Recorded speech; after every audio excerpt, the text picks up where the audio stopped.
भगवान श्री कृष्ण की मधुर बाल लीलाएं। नामकरण संस्कार। इसके बाद 8वें अध्याय में भगवान का नामकरण संस्कार है।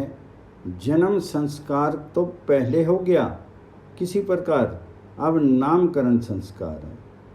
नामकरण अब तक बलदेव जी का भी नहीं हुआ था। यशोदानंदन श्री कृष्ण के आविर्भाव से पूर्व ही बलदेव जी का जन्म हो चुका, परंतु रोहिणी जी आई थी कंस से छिप करके। वसुदेव जी ने इनको इसलिए भेज दिया था कि कंस को पता नहीं लगे कि रोहिणी वहाँ है, और उसने किसी बालक को जन्म दिया। बालक का जन्म होने वाला था, तभी से नंद बाबा ने इनको अलग महल में रखा था और इन्हें किसी के सामने लाया नहीं गया। बच्चे के जन्म को भी गुप्त ही रखा गया।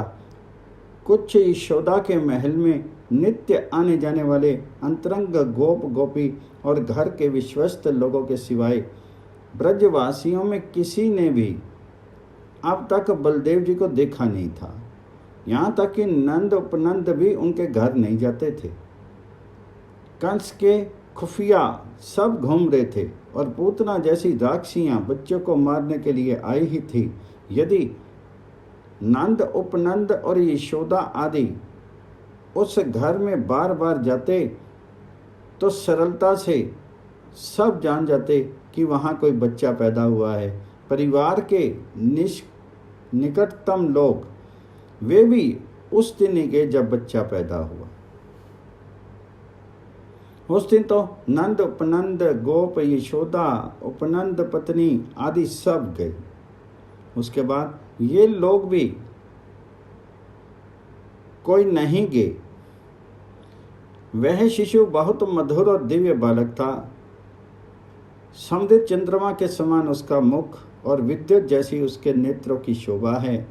उसके नेत्र चमक रहे हैं और उसके सिर पर नाव जलधर नए मेघों के समान सुंदर कृष्ण केश थे। उसके सारे अंगों की आभा शारदीय शुभ्र आकाश के समान थी। सूर्य के समान उसका बड़ा भारी तेज था। वह एक दिव्य बालक था। दिव्य बालक और हमारे बालक में यही अंतर है। हमारा बालक 5 भौतिक उपादानों से बना हुआ होता है और दिव्य बालक शिक्षा में और स्वरूप भूत होता है। उसका शुक्र शोणित आदि के द्वारा निर्मित शरीर नहीं होता है। वह शरीर दिव्य, उसके सारे अंग उपांग तथा सारी धातुएं दिव्य थी। ऐसा बालक कथन मात्र को है। वास्तव में ब्रजनंदन का अनंत स्वरूप शेष ही यहाँ बालक बन करके बलदेव जी के रूप में आया। रोहिणी पुत्र के जातकर्म संस्कार के समय यशोदा जी ने उत्सव नहीं मनाया। जातक में संस्कार भी गुप्त चुप किया गया। ब्रजपुरवासी जानते थे कि रोहिणी पुत्रवती है, पर जब नंद नंदन का जन्म हुआ, प्राकट्य हुआ, तो 100 दिन के हो गए थे बलराम। अब तक ये दोनों भाई परस्पर मिले नहीं। नंद बाबा रोहिणी तथा यशोदा के मन में भी आया कि ऐसा कहाँ तक होगा। नंद बाबा ने सोचा कि आज 100वें दिन उत्सव मनाते समय कोई ना कोई उपाय करें जिससे इनका नामकरण संस्कार भी हो जाए। इन्होंने सोचा कि इन दोनों बालकों का अलग अलग न रख करके अब साथ रखना चाहिए। ये श्याम गौर दोनों साथ साथ रहें, क्योंकि इनकी माताएं भी मिलजुल करके रहना चाहती हैं। रोहिणी जी का श्री कृष्ण के पास आए बिना मन नहीं लगता और दाऊ को अकेले छोड़कर भैया आना चाहते भी नहीं। दोनों माताओं की लालसा ये थी कि दोनों बच्चे पास रहें, जिससे दोनों माताएं मिलजुल करके दोनों का लालन पालन करें, लाड प्यार करें। दोनों की आपस में एक दूसरे के पुत्र पर परम आसक्ति थी। दोनों का बच्चों में परस्पर में एक दूसरे पर प्यार है। गृहिणी होने के कारण दोनों अपने घर का काम भी संभालना चाहती हैं। नंद बाबा ने ये सोच करके उन सात्विक ब्राह्मणों को बुलाया जिसके अंदर बड़े शुभ भाव थे, जो स्वार्थी नहीं त्याग वाले थे। आज दोनों भैयाओं को मिलाना है। यह भी एक उत्सव है। वहाँ दिन भर जो कुछ होता है सब उत्सव ही उत्सव होता है। करवट बदली तो उत्सव, छींक आ गई तो उत्सव, नंद ग्रह तो परम उत्सव ग्रह बन गया था। आज दोनों को मिलाने का शुभ मुहूर्त निश्चित हो गया। बाजे सब बजने लगे, सुंदरियां सब मंगल गीत गाने लगी, ब्राह्मण सस्ती वाचन करने लगे, बड़ी जय ध्वनि हुई। अब रोहिणी नंदन बलदाव जी को ला करके मणि पर्यंक पर, मणियों से बने सुंदर पलंग पर यशोदानंदन के पास बैठा दिया गया। दोनों माताओं ने दोनों भैयाओं का इस प्रकार प्रथम मिलन करवाया। इस अपूर्व सम्मेलन को देख करके ब्रजवासियों को इतना आनंद हुआ कि वे निर्निमेष नेत्रों से आंखों की पलकें पड़नी बंद हो जाएं। इस प्रकार से आनंद परमत्त होकर के वे देखने लगे। अब दोनों भाइयों की आंखें मिली। कहते हैं कि दोनों भ्राताओं की आपस में आंखें मिली और दूसरे ही क्षण दोनों के कलेवर प्रेमवश स्पंदनहीन हो गए। बहुत देर तक दोनों एक दूसरे को देख करके इस प्रकार से अचल रहे, ध्यानस्थ हो गए कि उनकी कमनीय पूर्ति अचल और शांत होगी।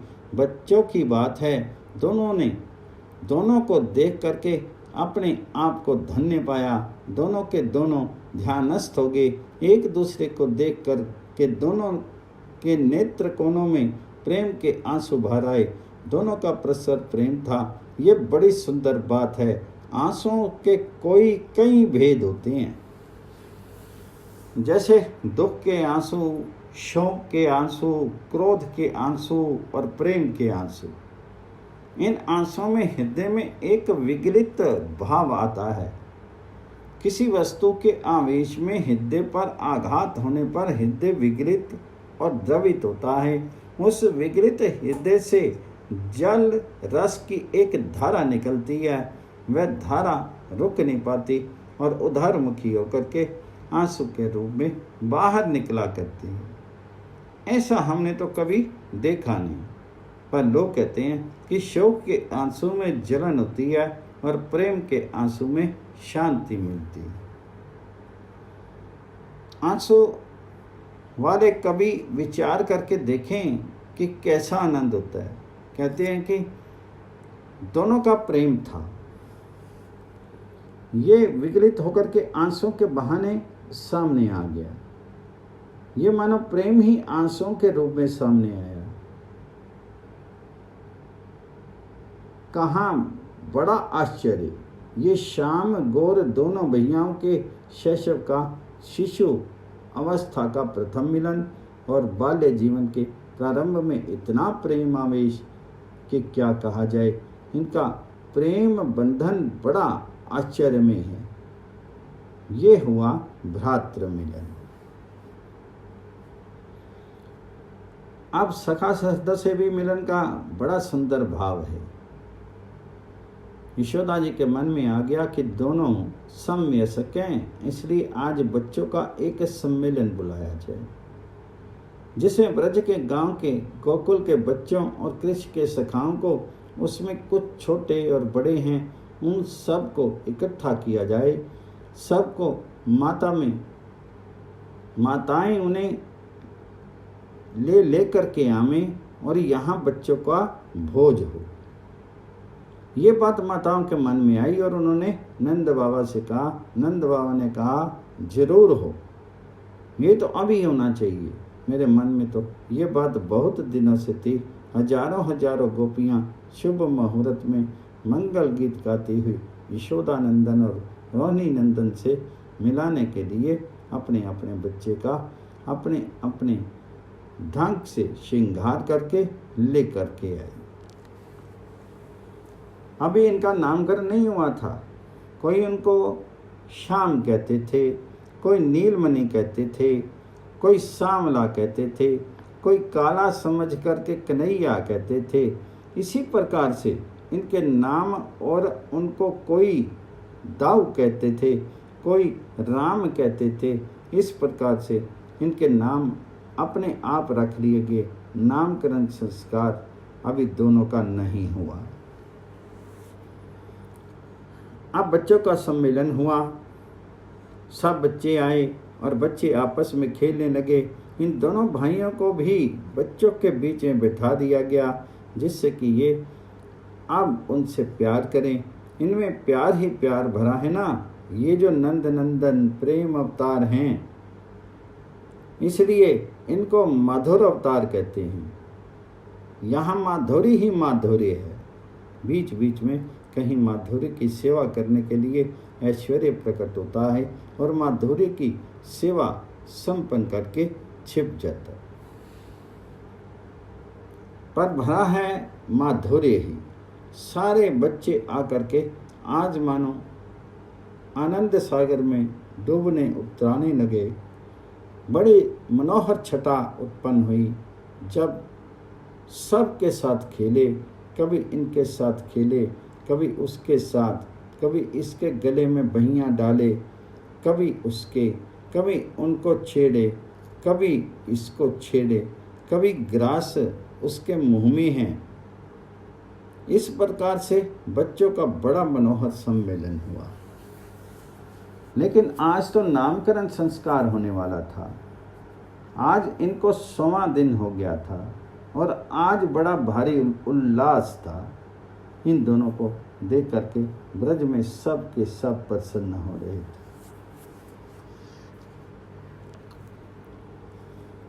ब्रजराज के मन में आया कि आज 100वें दिन नामकरण संस्कार का कार्य हो। कैसे हो? दोनों का एक साथ ही संस्कार कराना है। ये किसको बुलाया, किसको बुलावें, क्या करें? कहीं कंस को मालूम हो जाए तब भी ठीक नहीं। फिर भी मन में आया तो उन्होंने उत्सव शुरू किया, गायों को सजाया। इतने में गर्ग जी पधारे। गर्ग जी क्यों पधारे? गर्ग जी यदुकुल के आचार्य हैं। गर्ग जी को एक बार वसुदेव जी ने बुलाया और उनके सामने सारी बात खोल करके कही कि महाराज, रोहिणी के तो पुत्र का जन्म पहले हुआ था और जो यहाँ जेल खाने में पैदा हुआ उसको हमने गोकुल भेज दिया। उसका भी आज 100वां दिन है। आज शास्त्र के अनुसार नामकरण संस्कार हो जाना चाहिए। किसी प्रकार आप चुपके से जाओ और नंद बाबा को सारी बात समझा दो। हमारा नाम मत लेना कि हमने भेजा है, और ना कहीं ये कहना कि आप संस्कार करवाने आए हैं। नंद बाबा भी हमारे पास समाचार आया है, चुपके से कोई आदमी कह गया है कि वे भी बड़े उत्सुक हैं किसी अच्छे विद्वान के द्वारा नामकरण संस्कार कराने के लिए। संस्कारों पर उस समय बड़ा जोर था। संस्कार हुए बिना बच्चा असंस्कृत माना जाता था, घर असंस्कृत माना जाता था। संस्कार का होना वैदिक पद्धति में बड़ा आदर्श माना गया है। गर्ग जी ने कहा, अच्छी बात है, मैं सब जानता हूँ। एक कुल पुरोहित रहे हैं ना, केवल कुल पुरोहित थे, पैसा लेने वाले नहीं। और ना नंद जी कुल पुरोहित को कुछ दे करके टालने वाले यजमान थे। इन दोनों का ऐसा संबंध रहा कि दोनों एक दूसरे की विपत्ति में काम आवे। वह घर के एक सदस्य और बड़े विश्वस्त व्यक्ति थे। इनका सम्मान होता था, इनकी पूजा होती थी। वे अपने प्राण भी दे करके यजमान के कुल की रक्षा करते थे। गर्गाचार्य ने कहा, ठीक है। यहाँ नंद बाबा सोच ही रहे थे, इतने में किसी ने आकर के कहा कि दरवाजे पर एक महात्मा आए हैं। ये उठे और उठकर बाहर गए तो देखा कि महाराज गर्ग जी पधारे हैं। गर्ग जी को देख करके ब्रजेश्वर के आनंद की सीमा नहीं रही। वसुदेव जी के भेजे हुए जब गर्ग आचार्य जी गोकुल में पधारे तो नंद बाबा को बड़ी प्रसन्नता हुई। नंद बाबा हाथ जोड़ करके सामने खड़े हो गए, प्रणाम किया, पूजा की, बिठाया, वंदन किया और फिर बोले, महाराज आप तो पूर्ण काम हैं। जो सत्पुरुष होते हैं वे कहीं स्वार्थवश नहीं जाते हैं। यदि स्वार्थ है तो सत ही नहीं है। किसी अपने व्यक्तिगत स्वार्थ को लेकर के सत्पुरुष जाए तो उसका जो सतपना है वह नहीं रहता। सतपना स्वार्थ में सन करके गंदा हो जाता है। ये लोग किसी रूप में किसी के यहाँ उनका कल्याण करने के लिए ही जाते हैं। नंद जी ने कहा, महाराज हम गृहस्थ हैं और गृहस्थों के 100 झंझट लगे रहते हैं, स्वार्थ भी रहता है और अन्य चीज़ें भी रहती हैं। हम लोगों का कल्याण कैसे हो? घर में रहते हुए, घर में फंसे हुए, रात दिन घर की चिंता करते हुए हमारा हृदय हमेशा नाना प्रकार के भयों से त्रस्त रहता है। मान का भय, घर का भय, दुख का भय, बच्चों का भय, स्वास्थ्य का भय, ये नाना प्रकार के भय हैं। इससे हम दीन ही रहते हैं। महाराज गृहस्थ तो आपके यहाँ जा नहीं सकते, बेचारे घर का काम काज छोड़ करके आपके यहाँ कब आ जाएं, कैसे आ जाएं। लेकिन आप महात्माओं का स्वभाव होता है कि गृहस्थों का जो लोग आपके पास नहीं आ सकते, कल्याण करने के लिए ही बिना स्वार्थ उनके घरों पर पधारते हैं। ये आपका स्वार्थ है, यही आपका स्वार्थ है। तो सत्पुरुषों का स्वार्थ है प्रार्थ, दूसरों का हित ही उनका स्वार्थ होता है। ये लिखा है कि स जितना सीमित होता है उतना गंदा होता है। स अर्थात मैंपन, अपनापन जितना सीमाबद्ध होता है उतना गंदा होता है और जितना फैला हुआ होता है उतना ही पवित्र होता है। ये स यदि श्रद्धा जाकर के पर से मिल जाए, जिसको हम पर मानते हैं, प्राय मानते हैं, दूर का मानते हैं, उस पर में स मिल जाए और पर को स मान ले, दूसरे के हित को अपना हित मान ले, विश्व के हित को अपना हित मान ले, इस प्रकार जिसका स्वार्थ असीम हो जाता है वह संत है। संत का, सतपुरुष का स्वार्थ सीमाबद्ध नहीं रहता, ये असीम में जाकर के मिल जाता है, सबके भले में अपना भला। कहते हैं कि सतपुरुष किसी स्वार्थ का कहीं नहीं जाते, परमार्थ इनका स्वार्थ ही है। आज आप जो हमारे यहाँ पधारे हैं, ये अवश्य निश्चय ही हमारे कल्याण के लिए है। आपका यहाँ पधारने का और कोई हेतु नहीं है। नंद बाबा गृहस्थ थे और वहाँ माधुर्य भाव भी उपस्थित था, इस कारण स्वार्थ की बात अब सामने आई। महाराज आप भूत भविष्य जानते हैं, आप ज्योतिषी हैं और जो बात साधारण जीव मन के द्वारा नहीं जान सकता, उस बात का नक्षत्रज्ञ लोग ठीक ठीक ज्ञान रखते हैं। आप तो ज्योतिष शास्त्र के केवल ज्ञाता ही नहीं पर नेता भी हैं।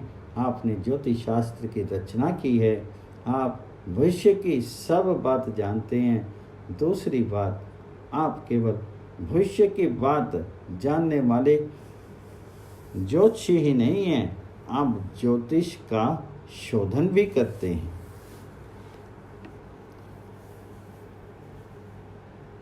ब्रह्म वेदाम श्रेष्ठ, ब्रह्म के जानने वाले ब्रह्म ज्ञानी महापुरुषों में भी आप श्रेष्ठ हैं। महाराज आपसे दो काम के लिए हमारी प्रार्थना है। एक तो इन बच्चों का मंगल में भविष्य ना मंगल में ही होगा, तभी तो आप पधारे हैं। अमंगल है ये कह दें तो दुख होगा।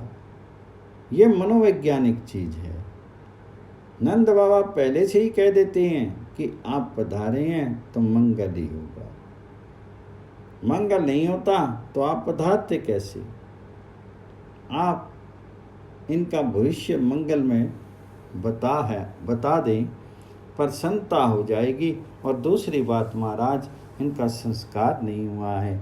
इन दोनों बालकों का नामकरण संस्कार आप करवा दें, क्योंकि ब्राह्मण जन्म से ही गुरु होते हैं। आप गुरु हैं। वसुदेव जी ने गर्गाचार्य जी को समझा दिया था कि आप पहले नाना करना, जिससे ये पता न लगे कि वसुदेव ने भेजा है। नंद से कोई बात छुपी नहीं रखनी है, पर यह बात फैल करके कंस तक न आ जाए, इसलिए ऐसा करना है। वसुदेव की बात को ध्यान में रखते हुए गर्ग जी बोले। गर्ग आचार्य जी ने कहा, नंद जी, एक बात यह है कि मैं यदुकुल का पुरोहित हूँ, जिसे सारा संसार जानता है।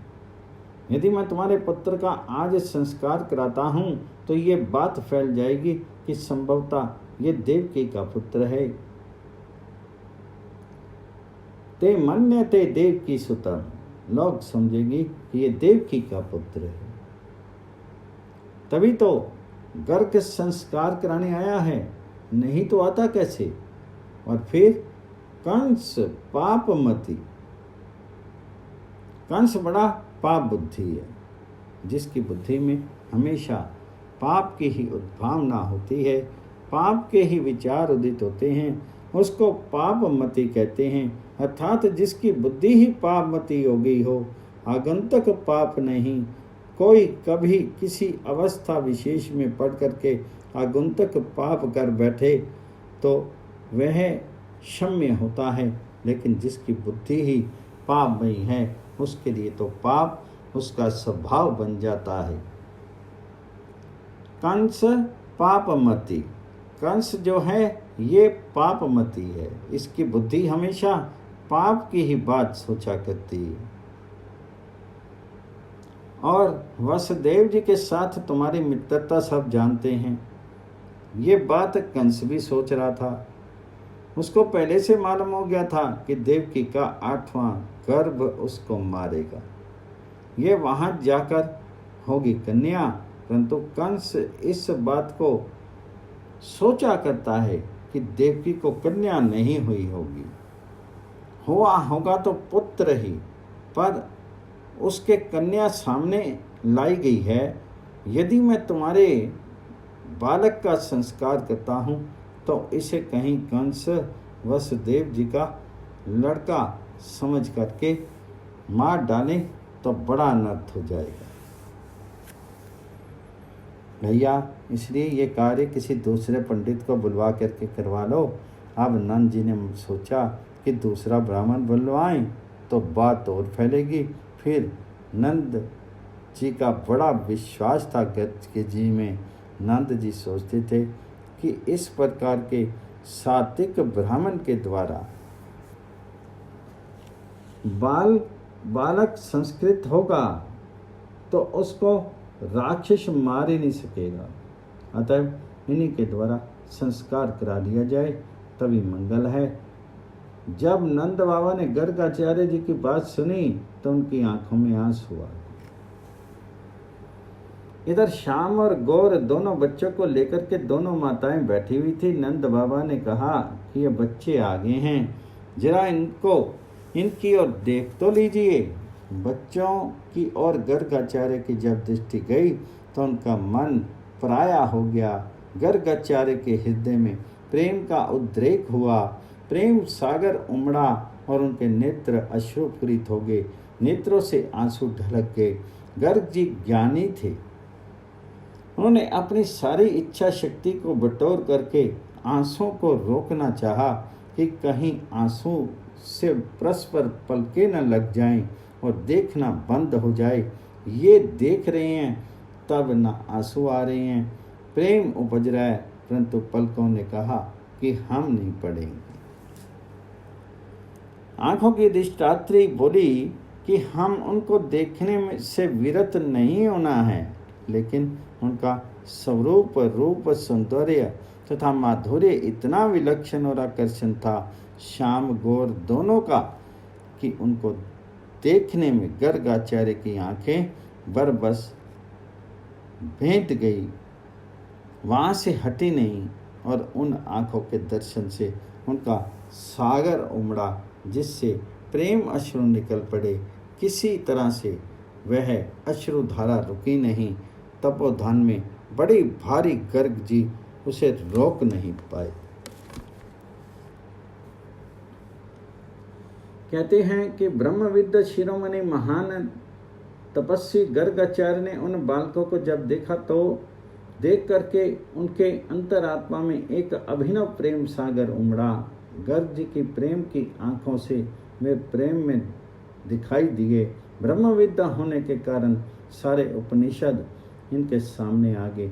भगवान और ब्रह्म के जिस रूप को उपनिषदों में पढ़ा था वह सामने आ गया। गर्ग जी महाराज ने सोचा, मैं ये देख क्या रहा हूँ?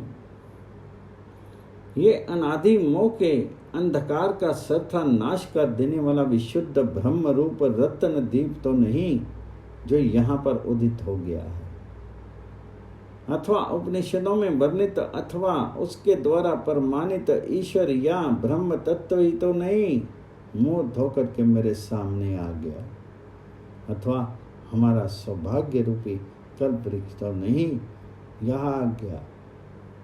शास्त्र और संत जिन आनंद सुधा सागर का निरंतर गान किया करते हैं वही तो नहीं मोह होकर के आ गया। पहले ये शंकाएं हुई तथा शंकाएं ही प्रश्न बन करके जिज्ञासावश मन में आई, और जिज्ञासा के आते ही समाधान हो गया।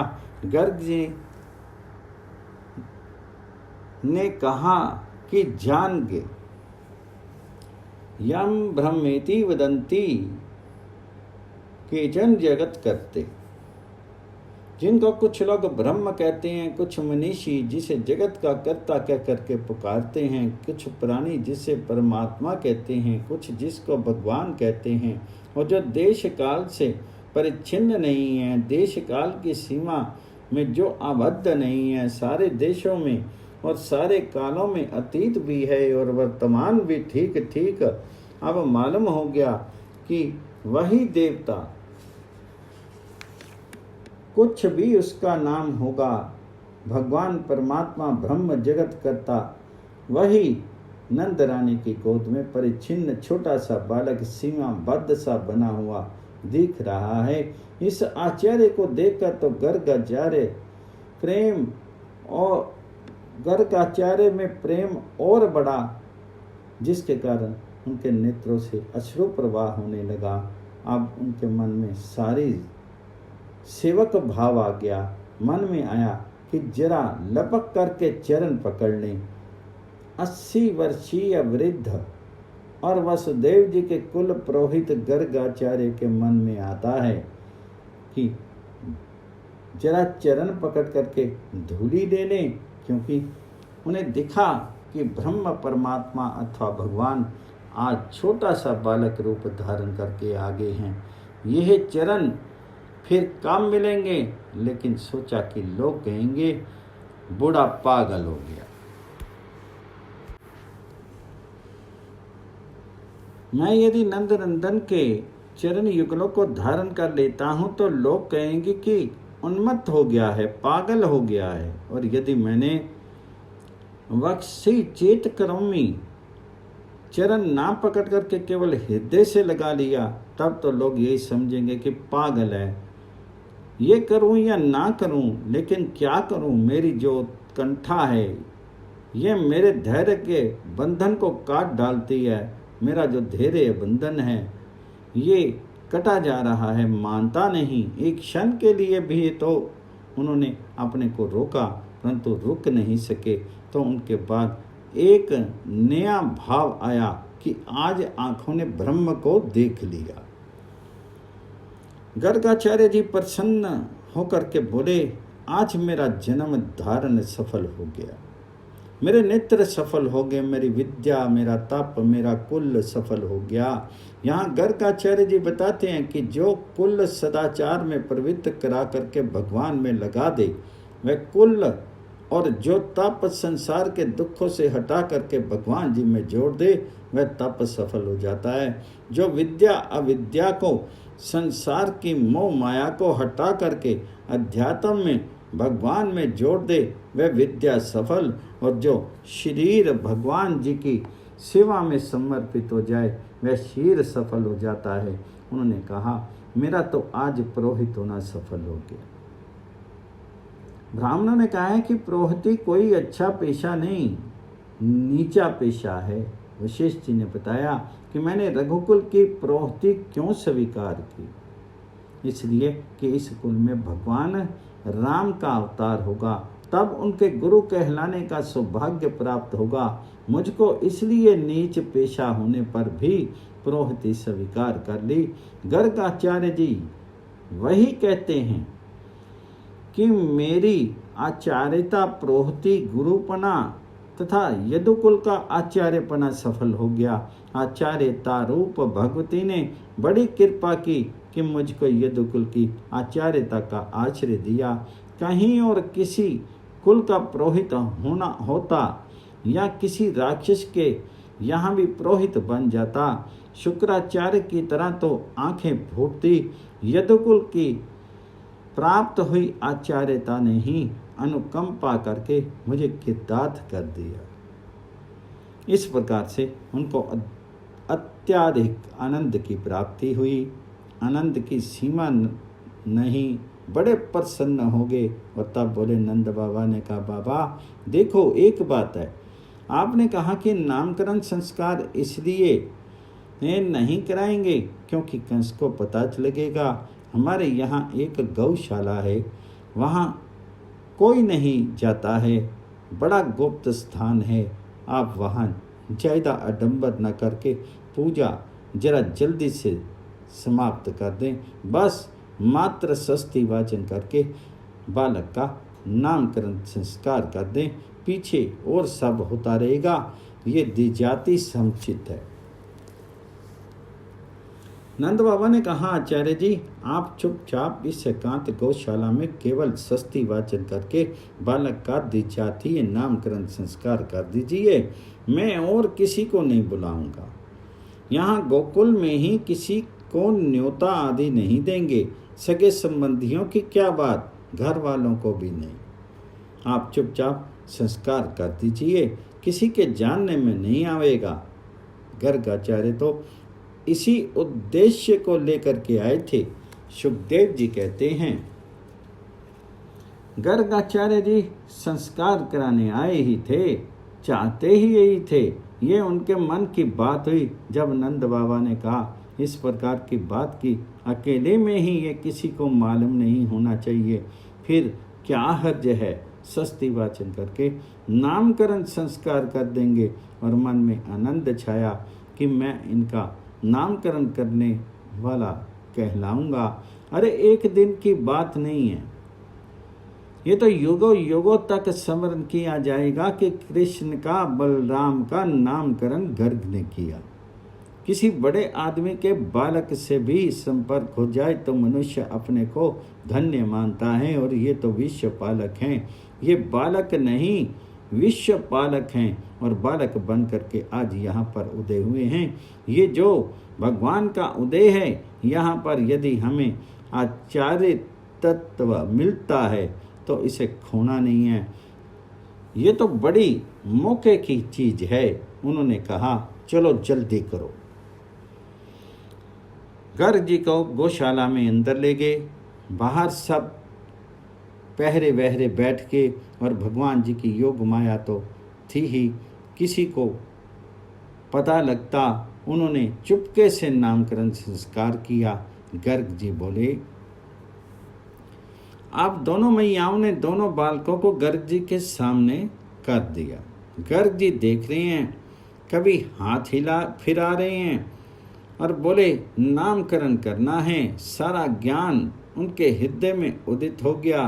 गर्गाचार्य जी ने जो कहा वह सांकेतिक भाषा है। इसका रहस्य तो बहुत बड़ा बड़ा है, इसके ऊपर बड़ी बड़ी टीकाएं हैं और इन्होंने ऐसी बातें क्यों कही, इसका अर्थ क्या है। गर्गाचार्य जी बोले कि ये तो रोहिणी का पुत्र है, इसका एक नाम होगा रोहिणी, माता के पीछे इसका नाम होगा रोहिणी, रोहिणी का पुत्र। और ये अपने सगे संबंधियों के नेत्रों को बड़ा आनंदित करेगा, बड़ा सहृद होगा, सबको सुख देने वाला होगा, इसलिए इसका दूसरा नाम होगा राम। जो सबको सुख दे वह राम। और इसमें बल बहुत ज़्यादा है, अभी ही इसमें बड़ा बल है और जब बड़ा होगा तो बहुत बलवान होगा, इसलिए इसको लोग बल भी कहेंगे। यह बल ही स्वयं प्रकट हो गया। इसका एक नाम हुआ बल, एक हुआ राम और एक हुआ रोहिणी। और इसमें एक बात और है, जब यदुओं में कहीं फूट पड़ेगी, आपस में लड़ पड़ेंगे जाति वाले, तो ये दोनों को खींच करके मिला देगा, दोनों में प्रेम करा देगा, खींचने वाला है, इसलिए इसका एक नाम होगा संकर्षण। ये नाम गुण से होगा, इस प्रकार इसके 4 नाम होंगे। संकर्षण, बल, राम और रोहिणी के अनेक अर्थ हैं। फिर जो सांवला था उसकी ओर देख करके गर्ग जी ने कहा, ये सांवला है, ये बड़ा विलक्षण है और ये हर एक युग में शीर ग्रहण करता है। ये रहस्य भरी बात बोले। नंद बाबा ये समझते हैं कि ये ज्योतिषी ठहरे, पहले जन्म की बातें जानते हैं। उन्होंने सोचा कि बच्चा कभी पैदा हुआ होगा, उसकी बात कहते हैं। गर्ग जी बोले, नंद बाबा सांवला जो है सलोना, ये सलोना सा जो है बड़ा मधुर सा, देखने में ये बड़ा सुंदर लगता है। ये हर एक युग में शीर धारण करता है और ये अभी काला काला है, कभी सफ़ेद रूप में आता है, कभी ये लाल रूप में आता है, कभी पीले रूप में आता है। इस बार ये आया है काले रूप में, कृष्ण रूप में, इसलिए कि इसका एक नाम होगा कृष्ण, काला, कन्हैया। बंगाल में शिशोर बाबू ने एक ग्रंथ लिखा है, काला चांद गीता। बंगला का बंगाली भाषा बड़ा सुंदर पदम ग्रंथ है। काला चांद अर्थात कृष्णचंद्र और उसके गीत हैं, जो उसका नाम रखा काला चांद गीता। बड़ा मधुर ग्रंथ है। ये काला जो है कृष्ण, इसका एक नाम होगा काला। एक अर्थ गर्भ बात और कहते हैं कि देखो नंद, ये तुम्हारा पुत्र पहले वसुदेव जी के घर में कहीं पैदा हुआ था। इसके 2 अर्थ हैं। गौड़ीय संप्रदाय के अनुसार 2 जगह भगवान जी के अवतार हुए, वहाँ भी कंस कारागार में और यहाँ नंदाले में भी। ये अर्थ भी ठीक है कि वहाँ पहले हुआ और वहाँ से यहाँ लाया गया, परंतु ये बात कहें कैसे। इसको एक अर्थ में कहा है प्राज्ञ, अयम प्राग। ये कभी पहले वसुदेव जी के यहाँ पुत्र रूप में उत्पन्न हुआ था। इस रहस्य को जानने वाले जो लोग हैं वे इसको कहेंगे श्रीमान वासुदेव। एक नाम इनका होगा श्रीमान वासुदेव। भाई और क्या बतावें, तुम्हारा ये जो पुत्र है इसके और भी बहुत से नाम हैं और बहुत से रूप हैं, और जितने गुण उतने ही नाम हैं, जितनी लीला उतने नाम, जितने कर्म उतने नाम, कर्म अनुसार भी तो नाम करते हैं। इनका आगे नाम होगा गोवर्धनधारी, मुरली मनोहर, वंशीधर और गोपीनाथ। ये जो नाम होंगे ये संबंध, गुण और कर्मों को लेकर के होंगे। गर्गाचार्य जी ने फिर कहा कि इसके जितने गुण हैं और जितने कर्म हैं उतने ही नाम बन सकते हैं और बने हैं। नंद जी बोले महाराज आप तो जानते हैं। गर्ग जी बोले मैं जानता हूँ, उन नामों को मैं जानता हूँ, सब लोग नहीं जानते हैं, परंतु समय थोड़ा है ना और गुपचुप काम करना है, अतः सब नाम नहीं बताते हैं। हजारों लाखों नाम हैं, मैं जानता हूँ। ये तो बालक है, ये तुम लोगों के वंश का, तुम लोगों के कुल का, तुम्हारा अपना परम कल्याण करने वाला होगा।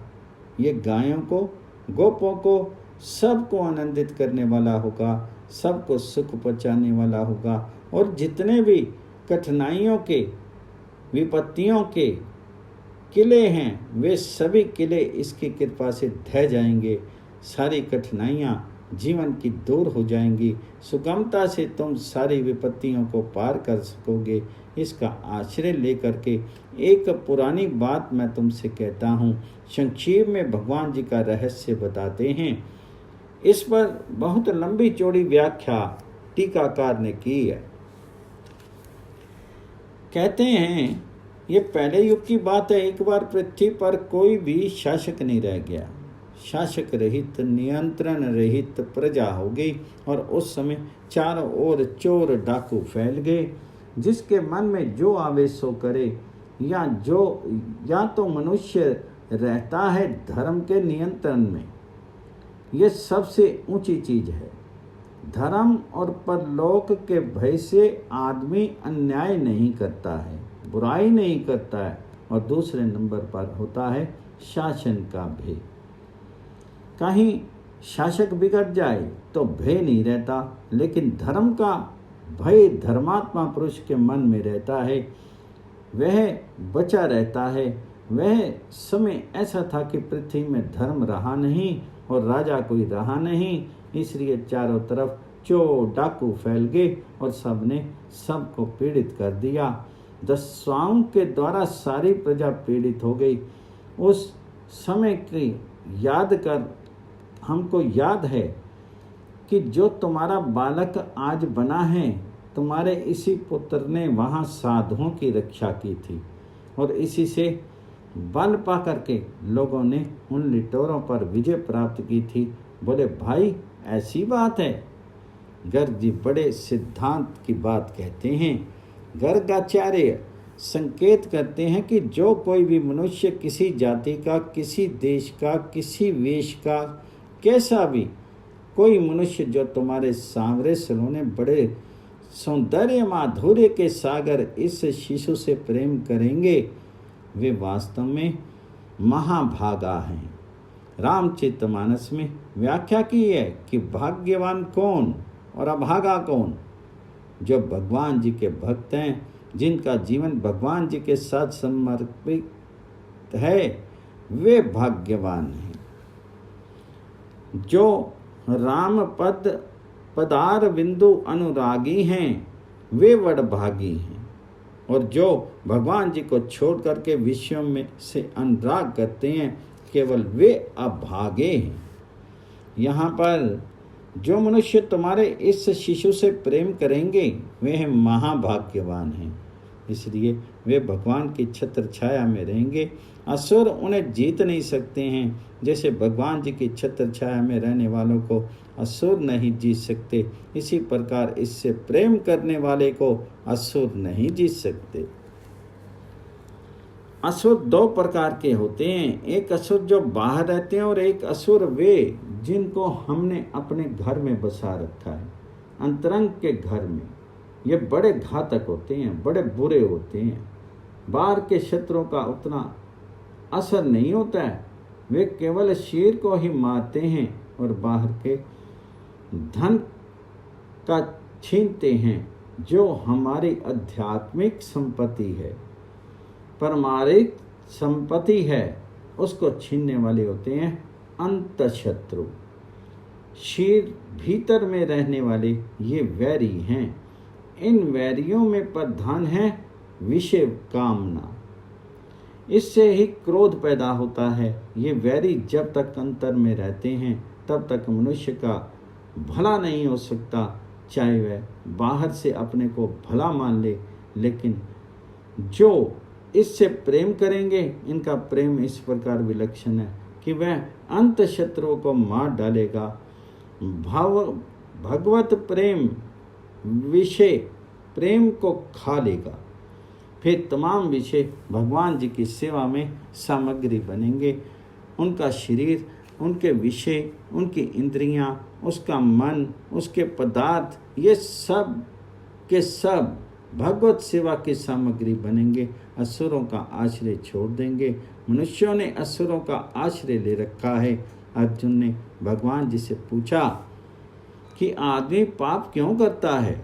वह जानता है पाप है, जानता है बुरी चीज है, फिर भी पाप करता है। इच्छा नहीं है कि मैं ये काम करूं, जानता है कि बुरा काम है, तो क्या कोई जबरदस्ती करा देता है? कराने वाला कौन है? भगवान बोले, तुम्हारे अंदर बैरी बैठे हैं, बाहर के बैरी नहीं हैं। ये अंदर के बैरी तुमको पाप में प्रवृत्त करते हैं, पाप करवाते हैं, और इनका कभी पेट भरता ही नहीं। जितना इनको कामना को खाने को दो, उतनी ही कामना की भूख बढ़ेगी और चाहिए और चाहिए। अभी काम में, अभी काम में और चाहिए। इस प्रकार वे महाशन जो खाते खाते ही रहे, कभी खाने से अघाए ही नहीं, जो कहे ही नहीं कि पेट भर गया, तृष्णा बढ़ती रही निरंतर। वे कामना शत्रु अंतर के शत्रुओं को पैदा करके तुरंत जीवन को बर्बाद करता रहता है। इसलिए ये जो तुम्हारे शिशु में प्रीति करते हैं, वे महाभाग हैं। उन लोगों का रक्षण होता है। भगवान बाहर और भीतर के शत्रुओं से रक्षा करते हैं। ये उन्हें जीत नहीं सकते हैं। गर्ग जी ने सीधी बात तो नहीं कही, बल्कि कहा कि ये जो तुम्हारा पुत्र है, ये गुणों में, सौंदर्य में, कीर्ति में, संपत्ति में नारायण के समान ही है। दूसरा नारायण है, अर्थात नारायण ही इस रूप में आया। यूं ना कह करके नारायण समगुण है।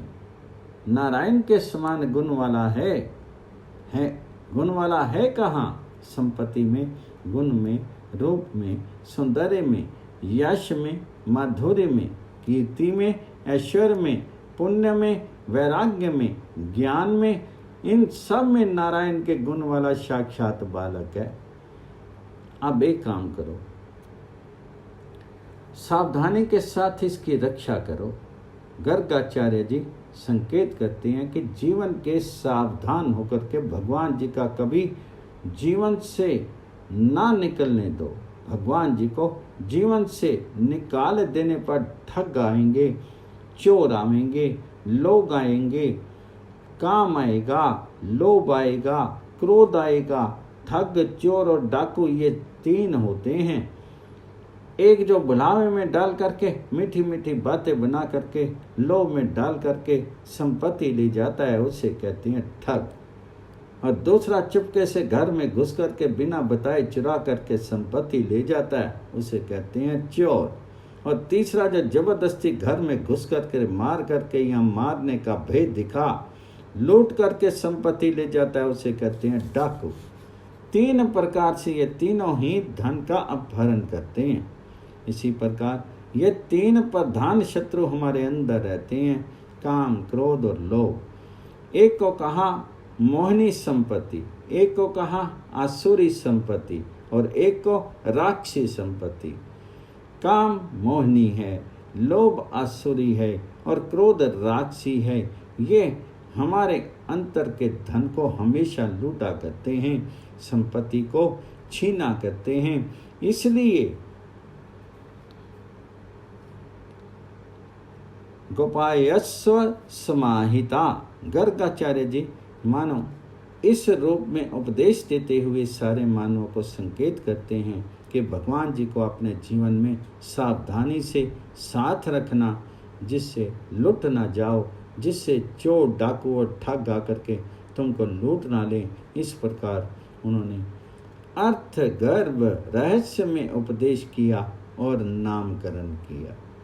नंद बाबा तो निहाल हो गए। गर्ग जी ने बच्चे को नारायण के समान गुण वाला बता दिया। माँ बाप को किसी को प्रसन्न करना हो तो बच्चे का गुण गा दें, बस इसके सामने उसके बच्चे को लाड करें, उसके बच्चे की तारीफ करें, उसके बच्चों का भविष्य बड़ा मंगल में बता दें, और वह यदि सच्चा हो तब तो कहना ही क्या है। यहाँ तो गर्गाचार्य जी अपनी वाणी को सत्य करने के लिए इतनी बात कह गए। वे जानते थे कि साक्षात भगवान अवतार हैं। इनके बारे में तो जो भी कहेंगे वह सारा सच्चा, जितना मंगल में बताएंगे उससे अधिक मंगल भरा है। गर्गाचार्य की बात सुनकर के नंद बाबा प्रसन्न हो गए और उनसे बोले, महाराज इच्छा अनुसार धन ले जाओ। लेकिन गर्गाचार्य ने कुछ लिया नहीं। दो बातों से नहीं लिए। एक तो वसुदेव जी के आचार्य हैं। आचार्यों को लेना देना क्या है? यजमान की संपत्ति में उनका भाग है। यजमान अपने आप उनको पालते हैं। दूसरी ये बात इसी के अंतर्गत ले जाएं और कहीं पता लग जाए ये ब्राह्मण इतना भारी भोजा ढोकर ले आया है तो कहीं संस्कार करा करके लाया होगा। संस्कार कराया है तो कोई बालक होगा, बालक होगा तो कंस के दो तो फिर आ जाएंगे। एक तो ये है कारण, और दूसरा कारण ये कि वे कृतार्थ हो गए। इन्होंने कहा कि आज जो मिला है वह किसी और वस्तु से मिलता ही नहीं। कितना ही धन मिले, यश मिले, पूजा मिले, सत्कार मिले, मान मिले, पर जो भगवान का संपर्क मिला उसका कोई मूल्य है क्या? आज ये अमूल्य वस्तु मिली। तब गर्गाचार्य ने कहा कि बस अब जाएंगे। नंद जी बोले, महाराज कुछ तो ले जाइए। बोले, नहीं नहीं, बहुत मिल गया और हमने जो कुछ उनका ध्यान रखा। बड़ी सावधानी से इस बालक की रक्षा करना और कोई बात नहीं, यही हमारा आशीर्वाद है। इस प्रकार से आदेश देकर के गर्गाचार्य अपने घर को लौट गए। अब नंद बाबा तो आनंद में नाचने लगे। बोले, इन्होंने नहीं लिया तो क्या हुआ, अब खूब बांटो। पुत्र के मंगल की कामना में ये अब खूब धन सामग्री बांटने लगे। ब्राह्मणों को, गरीबों को, अतिथियों को इन्होंने दिया और सोचा कि आज तो हमारी सारी आशा पूर्ण होगी। गर्गाचार्य जी कहेंगे ना कि नारायण के समान पुत्र है, नारायण के समान गुण वाला है। ये वंश का उद्धारक होगा, कुल का उद्धारक होगा, कुल का यशस्वी होगा, कुल की कीर्ति फैलाने वाला होगा, सारे विघ्नों को नाश करने वाला होगा, सारे मंगलों को देने वाला होगा। मेरी सारी लालसा ये पूरी होगी। मैं कृत हो गया। ये नामकरण संस्कार हुआ। अब इसके बाद की जो कथा है वह तो बड़ी रसीली है। बोलो कृष्ण भगवान जी की जय।